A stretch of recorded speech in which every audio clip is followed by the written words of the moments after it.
Hey folks, Jim from Salvinos J R Models. I had to stop everything I was doing, hang up on the people I was on the phone with, because the first of the Indy Car kits just arrived in a specially marked brown van that was about 4 days late. Anyway, let's take a look and see what's inside the new Takuma Sato Indy Car Kit. Hopefully I will have some others this week also, and I will be doing unboxings on those as quickly as I can. So let's take a look inside as I catch my breath. Okay, so here we go. There's the Takuma Sato Chip Ganassi Racing. The stuff you're kind of familiar with, the 1/20th scale, 18 years and oldies, Salvinos J R Models.com, our handy dandy logo made in the USA. So here we go. We take a look, and here we go inside. It's dark, so you know what I need to do? I need to grab myself a knife real quick.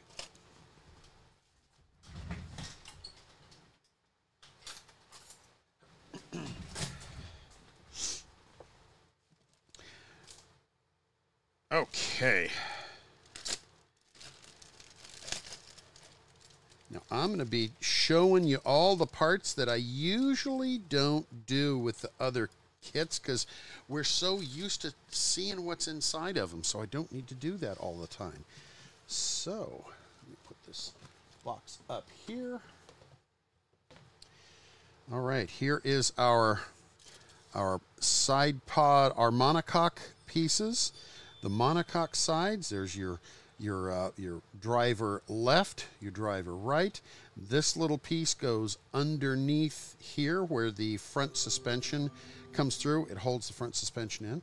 And there, of course, is your engine cover. You may notice as you're working on these, everything on the driver's left side, everything will be odd numbered. This is piece number 1. This is piece number 2. All the right-hand side pieces are even numbered. There will be pieces like this that this is number 6. That's underneath. The engine cover is 100. Some of the pieces in the middle that don't really need, it's not important one way or the other. They may have an even. They may have an odd number. But right side will always be even. Left side will always be odd. When you go to put your suspension parts together, or suspension parts, also your headers, especially your headers, and I'll show you when I get there. Don't cut your header parts off of the trees and throw them in a pile, because you'll get very confused. Trust me. Pull them off, cut off the left side, glue them together. Cut off the right side, glue them together. It'll be a whole lot less hassles. So here are our side pod pieces. So that one popped off there. So once again, these are the even side because they're the left, and the right side over here. So you can see the reason this has the holes in them is the holes like that are actually in those side pods, probably for getting some of the air in through here. But that will fit. Those fit in really nicely to there. Okay. Here is the bulkhead that goes between the engine and behind the driver's seat. Be very careful when you cut these off, these gates and runners off, because there are actually pins on the side here for plugging into the monocoque. Here's your halo. These little guys right here are the vents that go underneath the side of the halo. One for this side, one for this side, depending on whether they're on oval or they're running something backwards. So they'll put those on the opposite side from where they're fueling. Here's your mirrors. Here's your engine covers, and there is your camera for on top of the roll hoop. Here are your wings. There's your front wing, the sides for the front wing, and there is your rear wing there. There's a lot of parts in this kit, guys. Lots of parts. Not quite as many as in the Cup Car kit, but there's a bunch of them. So there is your windscreen, and back here, that is your brake light that goes on the end of the attenuator. The attenuator is that bumper-like structure underneath the rear wing that extends the transmission back. Okay, here's the round and squishies, and I'm going to open these because I usually don't. But these are round and exceptionally squishy. They are exceptionally squishy because they're hollow. And they have one seam line, and the seam line is on the inside. So you've got a really nice surface here for your decal faces. And you'll have the one seam here. You know what? If you're gonna run them and sand them to give them a scuffed look, you can. So there you go. Oh, and once again, they are round and indeed very squishy. So now let's get into interior parts. Okay.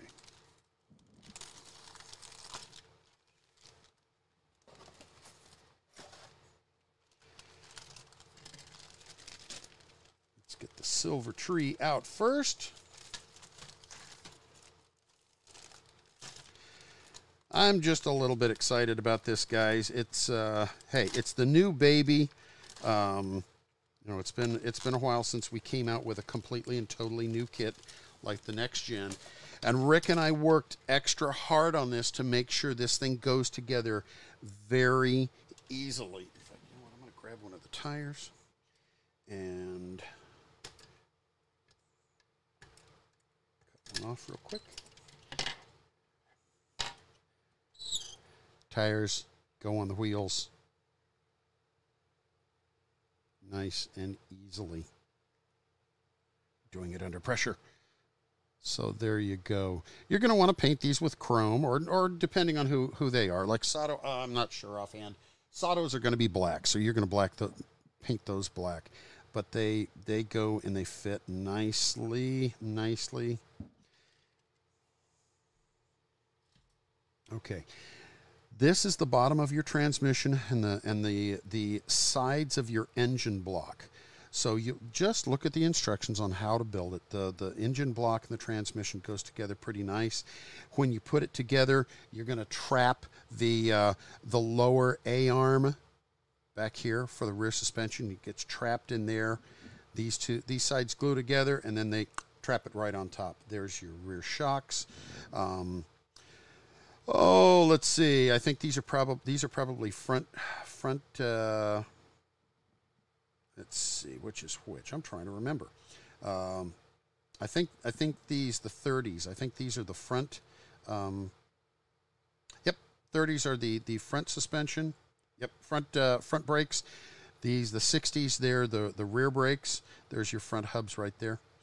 There's your I don't know what you call that. It's not much of a dashboard, but that's where the steering wheel goes through. These are your radiator lines that go from your radiator, your water radiator, down to the engine. Okay, I'm missing. Hopefully it's in the bag someplace. There is the rear hub. And this is that's your oil tank that fits into the back of that bulkhead behind the seat, between the seat and the engine. Okay, what separates and the difference between the Honda and the Chevy is when these pieces are produced, Hondas are one side of this piece and the Chevys sit over here. So you only get the parts for a Honda engine in a Honda car and a Chevy engine in a Chevy car. So you can see here's your header pieces. Once again, take the left pieces off and assemble these. Take the right pieces off and assemble those. Right turbo, left turbo. Left wastegate and collector, right wastegate and collector. Do things in the number. Don't try to get creative and cut them all off. You're going to hate life. This is assembling the headers is, I'm not even going to say difficult or challenging. It's It's the only thing that isn't completely simple on this kit. I was asked by one of our builders in the club, Jesse Hosmer, if I thought that his wife could build one of these. And I said, absolutely. This is a very easy to build kit. Assembling the headers, that's the most challenging part of the assembly of this entire kit. It goes together very well. Rick and I did a whole lot of back and forth to make sure everything goes together very simply. So anyway, that's the metallic parts. And once again, like we're trying to get more and more. If you don't want to paint anything, you don't have to paint something. If you feel like painting, go ahead and paint. Okay, let's see. Here's our black parts. Let me see. I don't see, maybe it's someplace around here. I don't see a certain wheel hub. Oh, there it is. It was in the bag. As I said, open up your bag over your box or someplace so you don't lose fugitive parts. So here's our driver's seat. There is the seat belt, which actually just kind of drops in. It's got a couple pegs here and drops right into there, and the tops just lap over there. You're going to have carbon fiber pieces to go on there. There is our rear push rods for the rear suspension. This is your rear lower A-arms. If you will notice on here, I don't know if you can see it, it says rear, and the arrow points to the back of the car. This side up, pointing towards the back. Really simple. These are not, let's see, they are 52 and 53. They would be interchangeable except for the fact that you're going to have ejector pins on the bottom of it. So make sure you've got them. Once again, 51 goes on, or 53 goes on the left side, 52 on the right. There's your, okay, these are the Chevy air intakes, and the round ones like this, these are the Honda. So everything is numbered, and it says, like this one says C82, so that's Chevy 82. These say H82, so it's Honda 82. Honda, right side, because it's even. Excuse me. And that is your Chevy airbox for the engine. And where's the Honda? Honda airbox for the engine is here, and these are the connectors that go from the airbox down to the turbos. Everything, I tried to get everything that it's numerical, guys. It's easy. Just follow the directions. There's your steering wheel. There's your push rods for, I think those are probably front. Yep, those are your push rods. Oh, when you're building your front and you're doing your suspension push rods, don't glue the top of them where they come in like that to the top to where the shocks would be in the body. Don't glue them at the top. Let them float, because you can use that and you can adjust that front suspension so you can make sure that all four wheels will sit nice and level when it's done. So your back end is more or less like a truss that will hold the back end square, but leave those to float on the front. And let's see, there is our underwing. So that's a nice big piece. You can see I've got 1, 2, 3, 4, 5, 6, 7, 8, 9, 10, 11 points where this is connected to the runner. So we're not going to have the twisting like we did with the next gen under tray. But you know, from some of you dealing with the next gen under tray, all you have to do is just give it a tweak, twist it to get it back. This is high impact styrene. You can twist it and get it back into the shape where it needs to be. And what happens with the next gen is they come out hot, so they get twisted, and they're real easy to get back to shape. But because these are in here so nice and rigid, I don't think we're going to have those issues.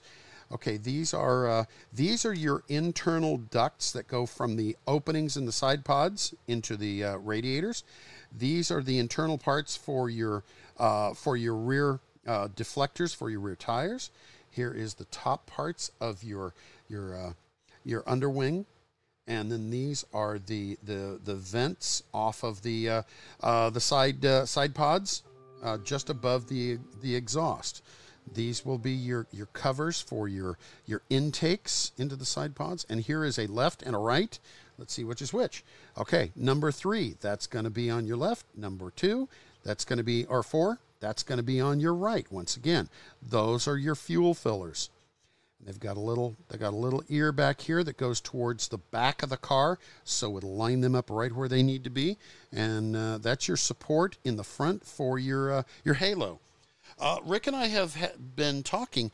Halo is going to be one of the last parts that you, the halo and the windshield are going to be one of the last parts you want to put on here, just simply because things change. What you get painted on is going to change thicknesses, so you may wait till you're done on the rest of the build to put on the halo, and that way you can adjust it so the halo and the windshield fit in there nicely. So here is your instruction book, and of course there's your car, there's your instructions of how they go in. Before you start doing all of your assembly, you may want to paint the inside, paint the outside of your monocoque. There's Clay has some suggestions on here. Watch Clay's video, and it'll give you some real good insight on building yours.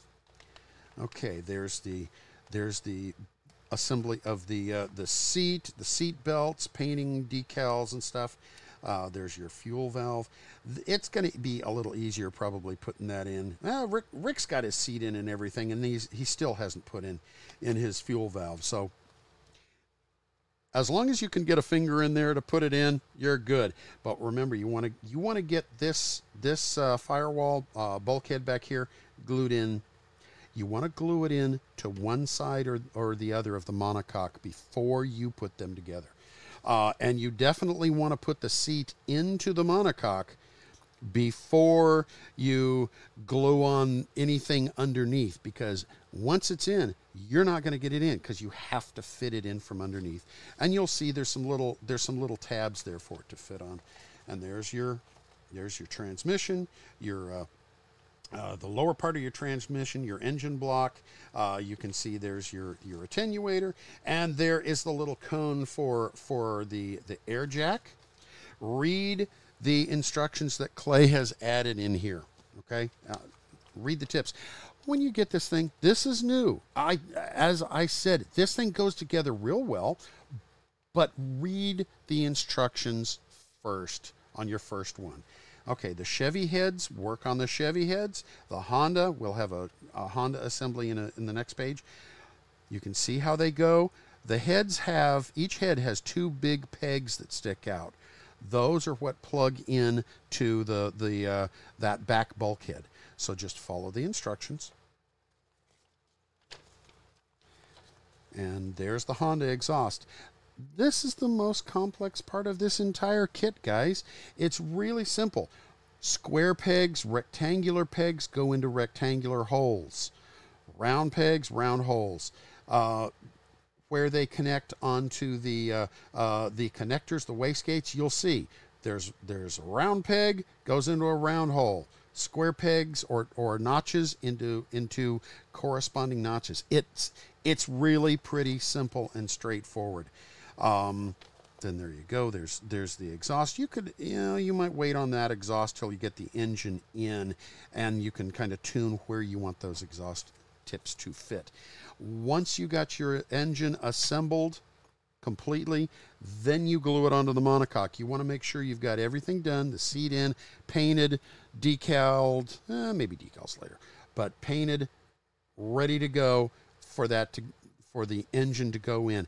You want to make sure that engine fits nice and snug up against all those pegs in all of the holes. That'll make this thing so stinking rigid as one good piece. Please do not use super glue on this kit. You will ruin it. Trust me. Okay?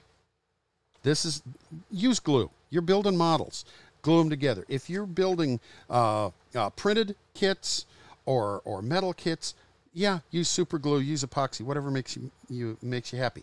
Use glue. Rick always loves tube glue. I like the liquid stuff, not the Tamiya thin, because you can't get enough in there. But there's some others that are really good. I wish I had the one on here that I like to use. Anyway, there's your air boxes that go in. You can see the once again, odds are on the left side, evens are on the right side. They're numbered, and there's see, like where it says C82, that's the C tree. That's the big black tree. So I tried to give you tree numbers, and the tree numbers and everything are on the sheet. That's only the front half. So there's your oil cooler, your water radiator. You can see the lines. It makes it a whole lot easier also if you put the radiator lines on the radiator and to the engine, because they kind of got to go underneath your headers. Do that before you glue the underwing on. It will make your life a lot easier. Okay. You can put the headrest in there. You can put the camera on at step 14. But you know what?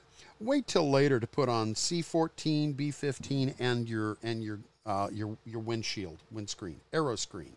Wait till a little later. It'll make things a little.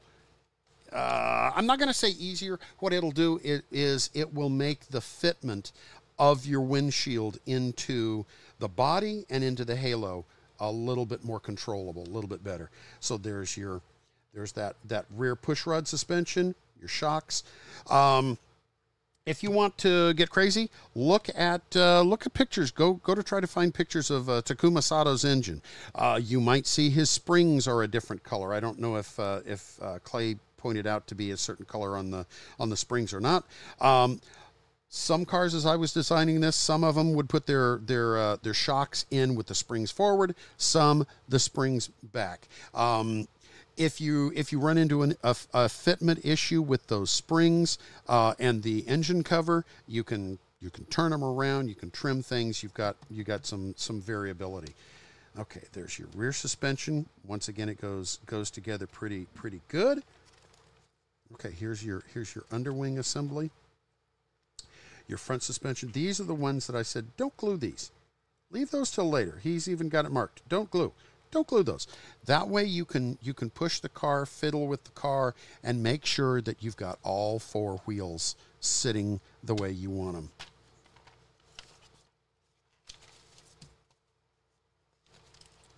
Okay, there's your tires. You saw how easy the tires go on. If you are super careful, if you want to have a rolling car, you can have a rolling car, because the cap, if you put just a little tiny bit of glue in there on the cap, you can actually glue it on the little peg of the axle, and you can get wheels to roll. If you don't care, you can glue the snot out of it, if that makes you happy. So there's your side pods, your vents. Those vents are going to have carbon fiber for those. There's your wings, and how the side pods go on. These little tips here on the side pods, if you can kind of bend those up, bend those down a little bit, if you want that side pod, the little pegs on the bottom of the side pod that fit in there, you can bend those little ears up and down just a little bit, and it'll help fit this in. Once again, Rick really wanted to make sure that these side pods and that an engine cover fit together really nicely. He hates building open wheel kits where there's big gaps between here, how they go on. So you should be able to tweak, manipulate, fidget just a little bit, because remember, all your kits are going to change if you paint them because of thickness of paints and the way you glue. But if all goes to the instructions, if you did not paint anything, these are going to fit together really nice. So Rick and I are really proud the way this all goes together, and we hope you have a lot of fun with these. Now here comes the difficult part. There's your decal placement. Let's hide the scary part till later. So here's the decals for Takuma's car. there's, you know what, there's several decals, but they're not, it's not like there's that many, because they're larger, they're pretty straightforward. Okay, see, those go right on the top of the side pods. That's looking right down on the car. Those are the front, except for your carbon color covers. Can you see that? Can you see that carbon detail there? So it's got the carbon fiber. Those are going to go over those vents. Your rear spoiler. And this is going to go along that is your left side, your right side. Okay, that's going to be your fuel in on your driver's left.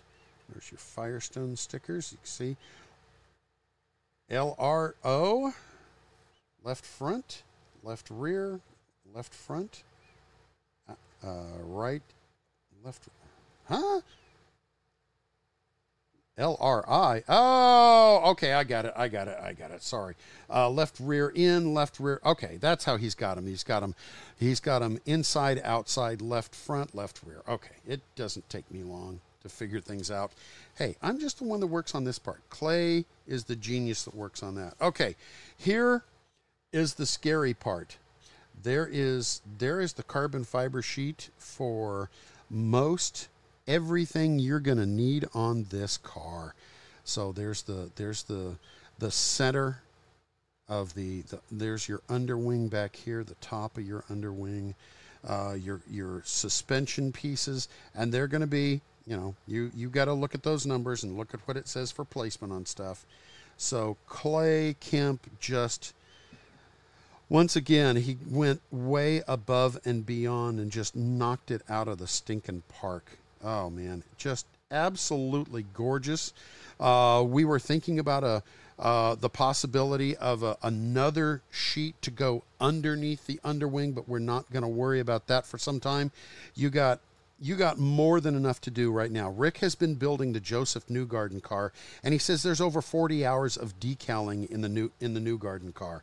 And that's if you want to get crazy. Hey, if you don't want to do the carbon, if you want to just paint stuff glossy black, hey, you know what? This is your kit. It's not my kit. It's your kit, and you can do with it as you want.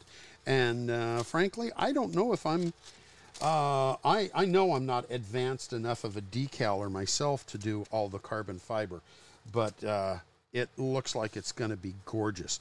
Okay, that's a normal sheet of paper, right? 8.5 by 11. Look at that. That's 11 by 7. That's your sheet of carbon fiber for this thing. So for those who might complain about this being the price that it is, look at what you're getting in the decals. You're getting, if you had to buy these, this sheet would probably be $25-30 just for that sheet of carbon. And then you've got these, you're looking at very easily $30 to $40 if you bought the decals for this kit. So that's what's in it. Let me go back to... So there you go. There is the first unboxing of any of our Indy cars. It's Takuma Sato's. This is going to be what he drove in 2023, because remember, we had everything in process before the 2024 race. So anyway, Takuma Sato's 2023 car. Once again, just hats off to Clay. He just did a phenomenal job on the decals. Chad did and his people did a beautiful job of this. I should be getting some video from Rick that I will do a quick video on what it looked like at the factory on this and get that uploaded also, because this video is going to go plenty long as it is. So Rick Salvino and myself are just absolutely ecstatic with this. We are so excited about this kit. Rick's been dying to build this thing. He's up to his eyeballs in the Newgarden car right now. Pictures I've seen, it's beautiful. And guys, we are very happy, very proud that you have this to build. And I am so excited to see what you do with this, because right out of the box, even if all you do is take these, clear coat them, put decals on them, and assemble it, you don't paint anything, you're going to have an absolutely beautiful kit. The decals that Clay has done are nuts. What he did on the New Garden car with the fades, all you have to do is put them on there, and you're going to have a beautiful blend from the red to the yellow. And you don't have to do any fancy spray painting. Like I said, if you don't want to paint this kit, you don't have to. And you are going to come up with a beautiful build. And I am so looking forward to seeing what you guys do, and seeing them on the club page, seeing you guys post them and videos and stuff on this. I'm running out of stuff to say because I am so happy and relieved that this is done. These are out, and I can't wait to see what y'all do with them. And I hope you're excited about building these as I am and Rick is. And once again, you don't have to be an advanced builder to do this. The advanced builders, I'm just dying to see when guys start doing all the plumbing and the wiring and just go nuts on this, because it's there for you. You can do it. For you guys that just want to build it because you're going to have a beautiful kit on your shelf, I'm dying to see what you do. So you know, like I have said over and over, Rick and I are so happy with what being able to make this for you. And if you want to get one, you're looking to go shopping for them, hit that with your cell phone right now. It'll take you to the website. Kits are shipping. This one just got to me. The other kits are going this week. Everything's going to be out this week. So you guys have a ball with these. And I'm going to shut up, and I think I'm going to go build me a model kit.